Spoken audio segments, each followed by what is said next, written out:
Hello, lovelies.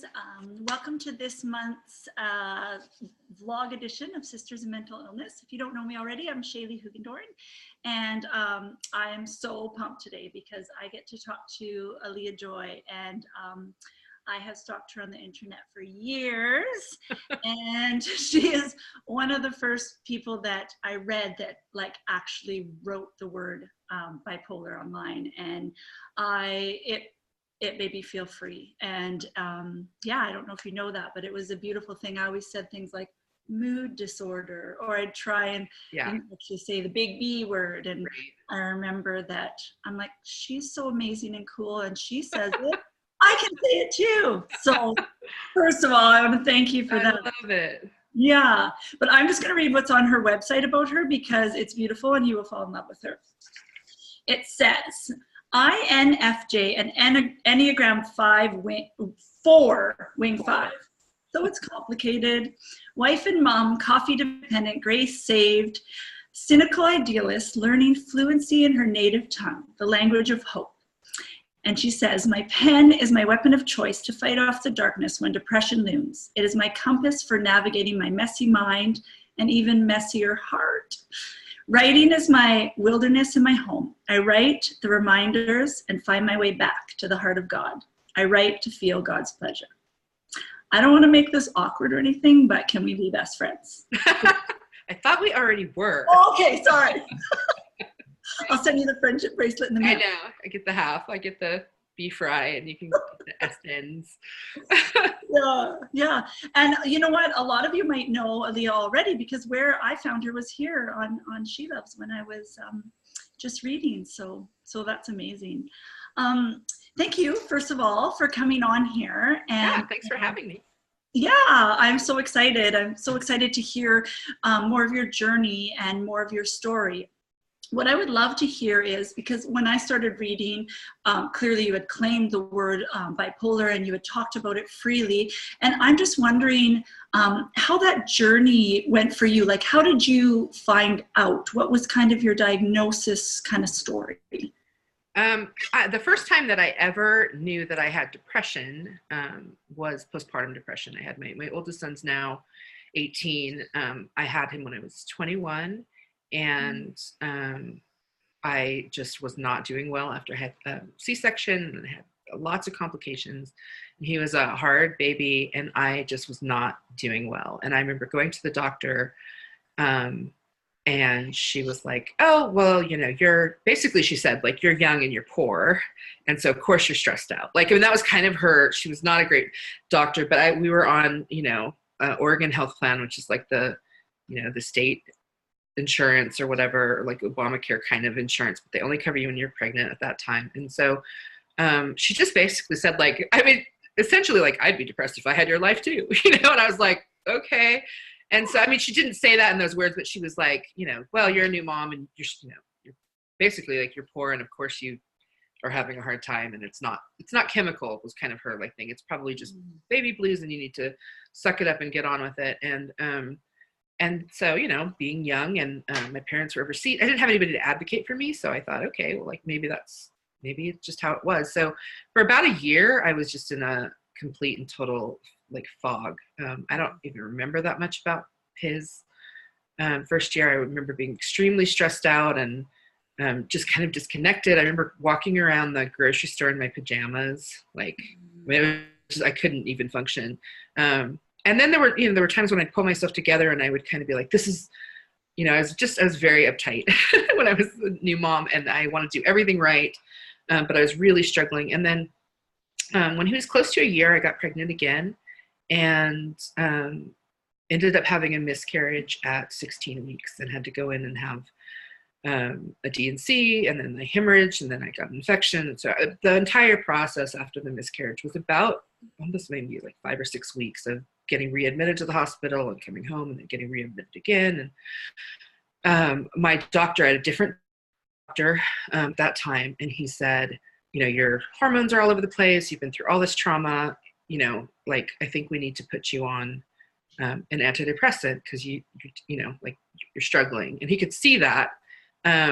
and I had been struggling for that whole year, but it was that really kind of brought it up. He's like, you're, whatever. So, that was the first time he put me on Zoloft, and I was on it for a while. And all of a sudden I just kind of got shot up into this, basically like a hypomanic phase that lasted, a good, probably 2 years.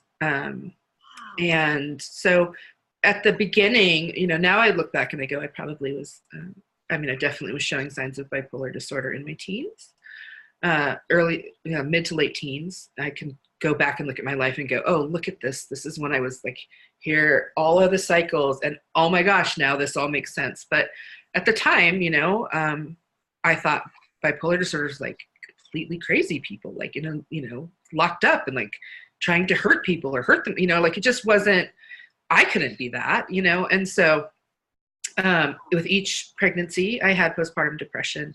And then, but outside of that, I didn't really think like that I struggled with depression. It's just hormonal. It's just this one thing. I'm on an antidepressant for a while and then I'm fine. But when I crashed, let's see, I was already in my 30s when I was diagnosed. So this was 2012.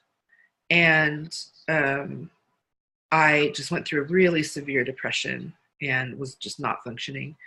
And I went in and talked to a counselor. This was the first time that I had like a long-term therapist that I was seeing, because before that, the insurance didn't cover it. So it was literally like somebody would come in and write a prescription for antidepressant and that, like, call in a refill 3 months later. So there was no balancing of things. There wasn't really a lot of checking up on, how I was doing. And for me, when I'm hypomanic, I feel great at first, because I am so productive, and I was going to school and I was working out and I was waking up at 5 a.m. to go to the gym, and then I would go to school, and I think I took like 24 credits one term at the community college, and then I would pick up my son, and it was just, I could do it all and I could juggle it all.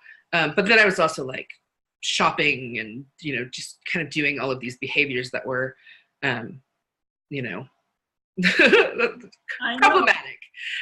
And so then, but people do that, people, but normal people have problems, money management. So it's not that weird that I'm at Walmart in the middle of the night buying, carts full of cleaning supplies that I don't need for just what, and I have all these hobbies, like these ideas that I was going to do stuff. And so that was really kind of, the blog was kind of that. I was like, I'm going to start a sewing blog, and I'm going to do, like, that's really what this started out as.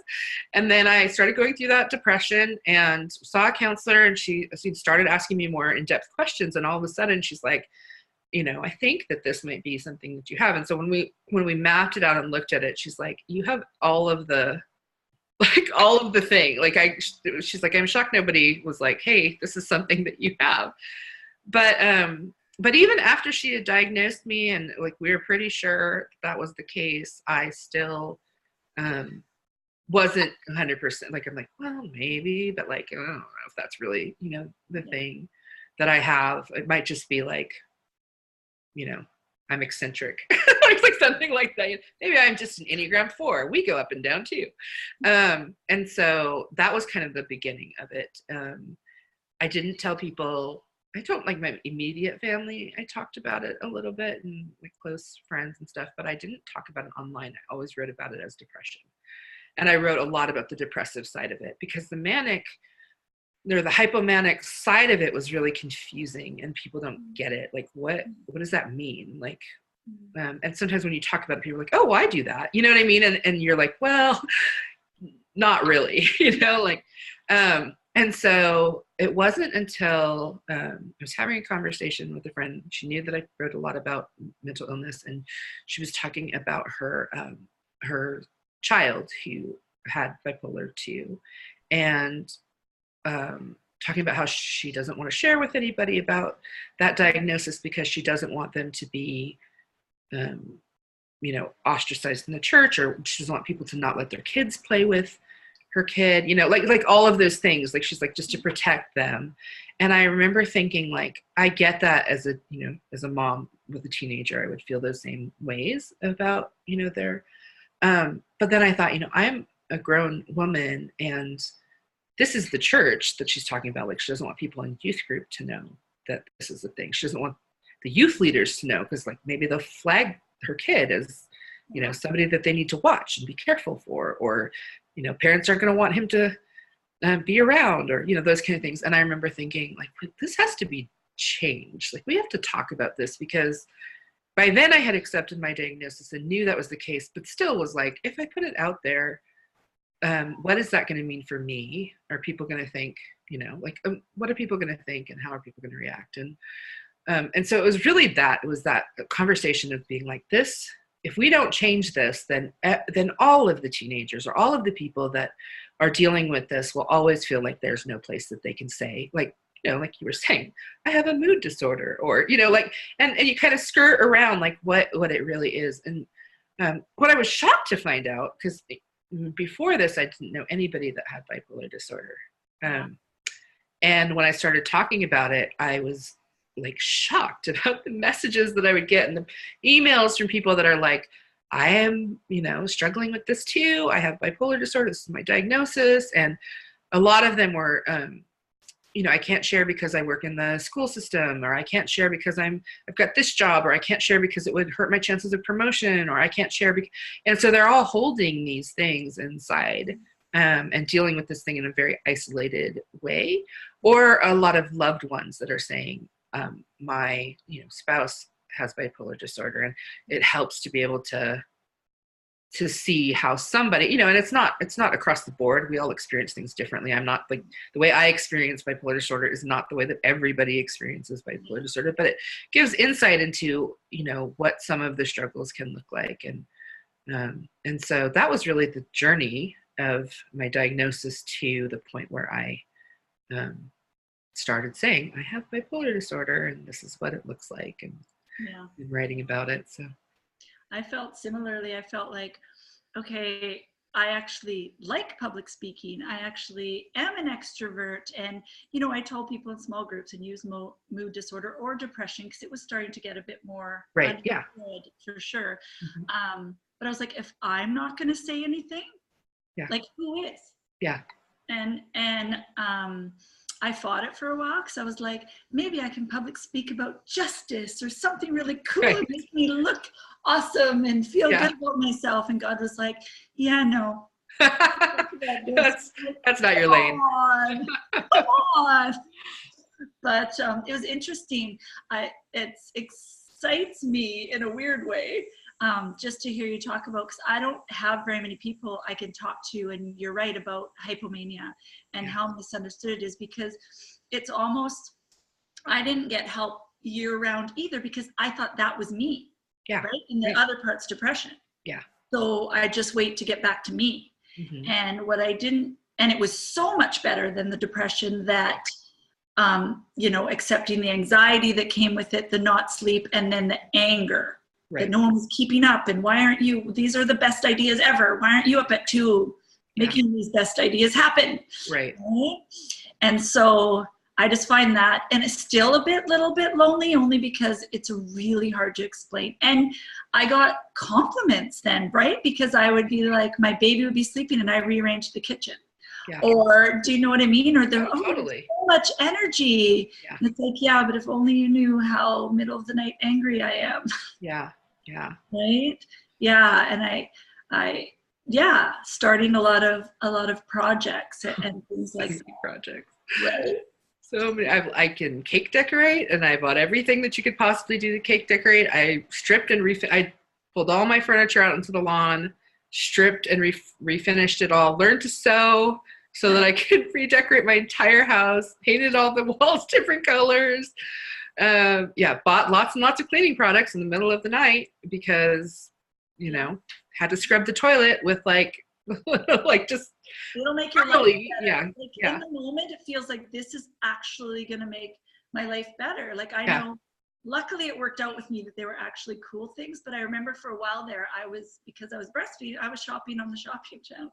Like, legit ordering, because this was before Amazon and myself. But and luckily it worked out. And I remember and they were kind of like, you know, I could chalk it up to funny things, right? Because like some of it is legit. I have to laugh when I find like a wrapper to a granola bar in my shower, because like, clearly I got distracted and I needed to do 2 things at once. So, right? And I'm like, it's a really interesting thing, but you're right, it's still hard to talk about, and still how bipolar is shown in the media or in the, I mean, I see like certain crimes happen or whatever, and I'm just waiting for them to come out in the next paragraph or whatever, right? Yeah. And such, yeah. And I think I feel really like tethered to you too, because you have the story where, which we're going to talk about in a bit, your book, how you didn't like, you didn't grow up and were always, you know, Christian, and well, you were, but you know what I mean? Right, like yeah. you didn't have a shiny high school experience, which, No. you know, I did not either. Right. And so, yeah, I just feel, I think that's why I feel like I relate in so many ways. And the one thing that you were talking about, that I would love to talk about more, is just what your friend said is in the church, right? Mm-hmm. And yeah, I would actually love, because I think that I'm going to ask a million questions about this, so I'd actually love to, if you guys could click through the next video, we're going to have another one to listen to, and we're going to talk about that, and an amazing term that is in the book that I am now obsessed with. So yes, click through to the next video.